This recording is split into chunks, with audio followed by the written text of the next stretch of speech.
Sn2 mechanism. S is substitution, N is nucleophilic, 2 is bimolecular. Bimolecular means 2 molecule. So this is a second order reaction. So rate of reaction depends on two molecules which are concentration of haloalkane and also concentration of nucleophile. Okay, so for Sn2, we have activated complex at transition state. So it is a one-step mechanism. So primary methyl halide and primary haloalkane favor Sn2. Okay, so for Sn2, we have steric effect.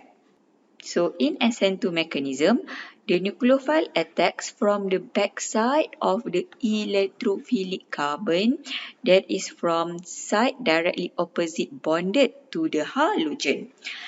Transition state involve partially bonding between the attacking nucleophile and the haloalkane. Backside attack causes the product formed has inverse configuration from the original configuration. So methyl halide favor Sn2 and then primary haloalkane favor Sn2. Okay, factor determine reactivity of Sn2. So the first one is size of alkyl group bonded to the carbon atom. The presence of bulky alkyl group will prevent the nucleophile attack and slow the reaction. Steric effect, also known as steric hindrance, is important. Okay, so for example, I have primary haloalkane known as 1-bromopropane. It favors Sn2, okay, because it is a primary haloalkane. It has small alkyl group bonded to the carbon that attached to halogen.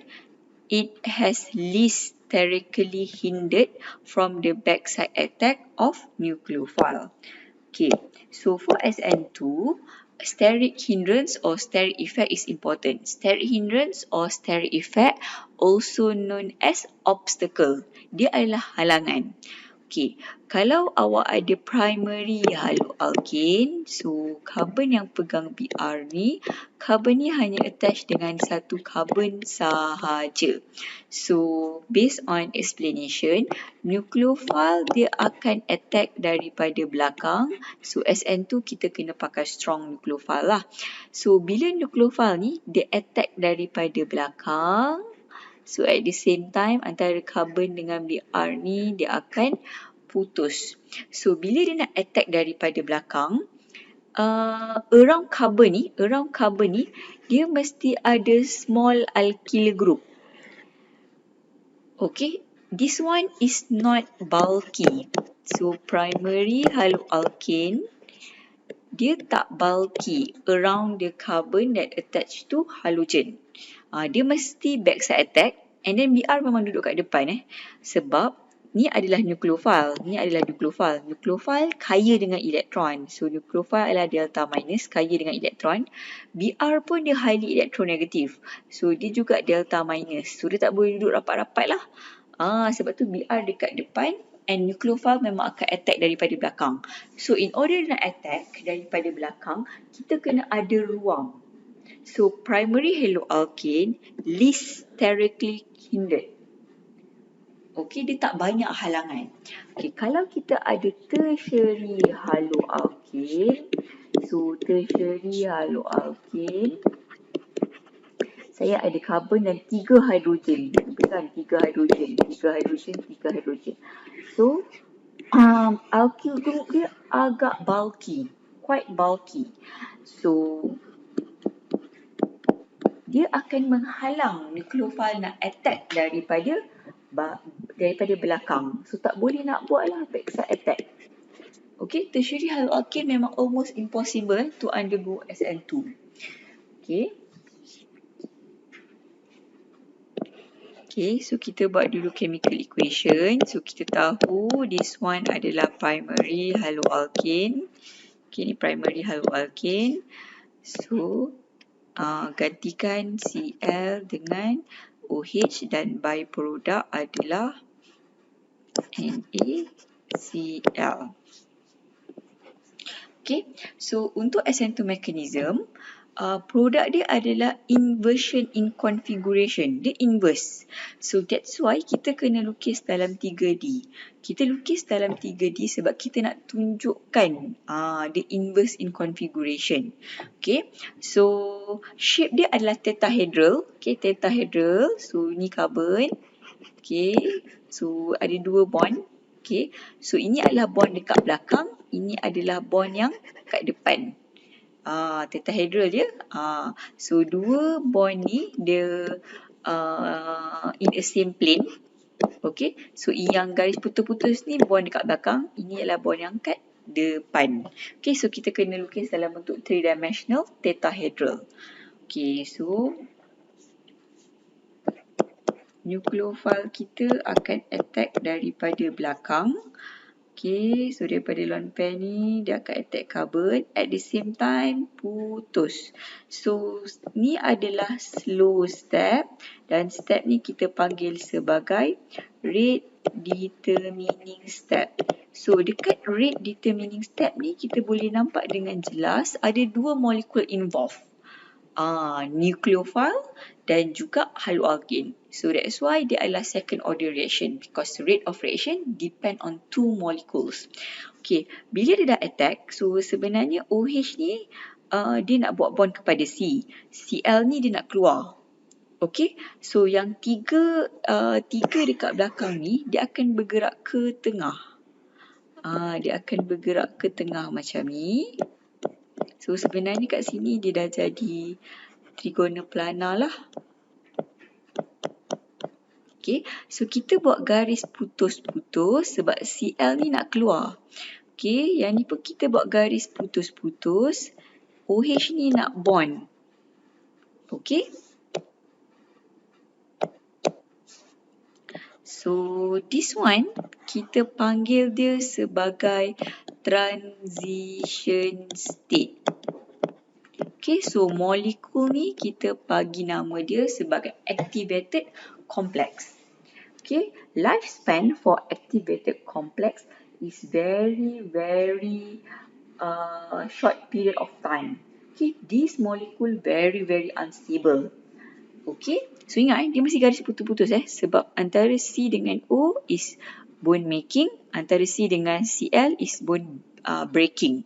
So bond making and bond breaking occur at the same time. Okay, and then last kali, so inilah maksud dia inverse in configuration. Okay, H.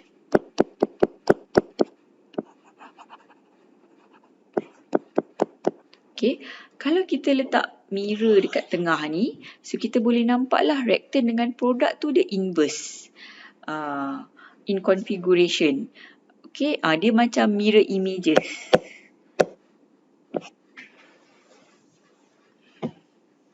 Okay, kita tengok another example. So this is a primary haloalkane.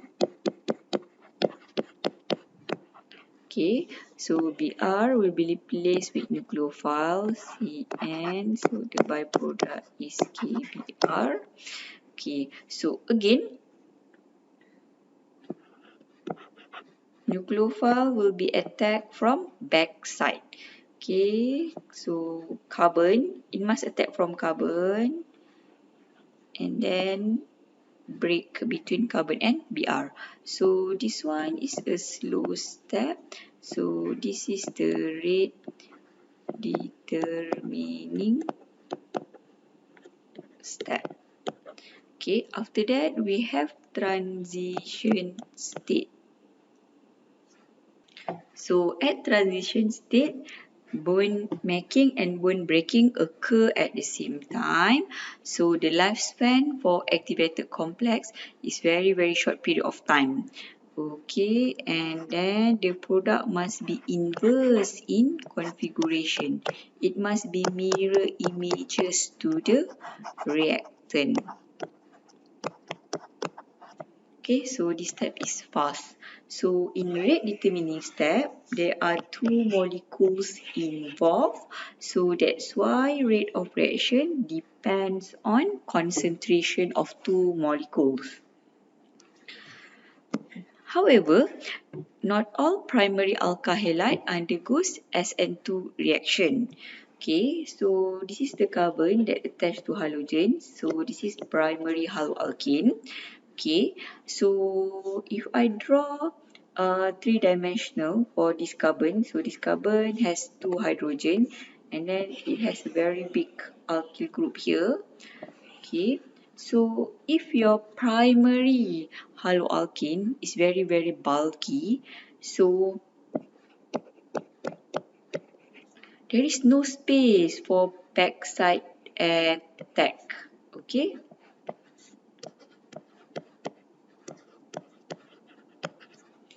So 1-bromo 2,2-dimethylpropane does not undergo Sn2 reaction even though it is primary alkyl halide because the presence of bulky alkyl group will cause steric hindrance that make it harder for the nucleophile to get backside attack. It favors Sn1 reaction because it can rearrange to form stable carbocation during the formation of carbocation. Okay, dia lagi favor Sn1 sebab dia boleh undergo rearrangement of methanide. So kat sini dia akan putus, so dia akan jadi primary haloalkane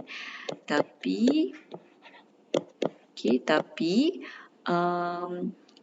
carbon ni, methanide ni dia boleh shift ke sini. So bila dia shift kat situ, so carbon ni pula yang akan jadi carbocation. Okay, so dia shift lah, dia bergerak. Okay, so yang methanide ni dia pindah pergi sana. So carbon tu masih ada lagi dua hidrogen. So carbocation tu dia berubah tempat. Okay, so ada certain primary haloalkane. Bila dia punya alkyl group quite bulky, KO2 bulky, so dia akan undergo Sn1.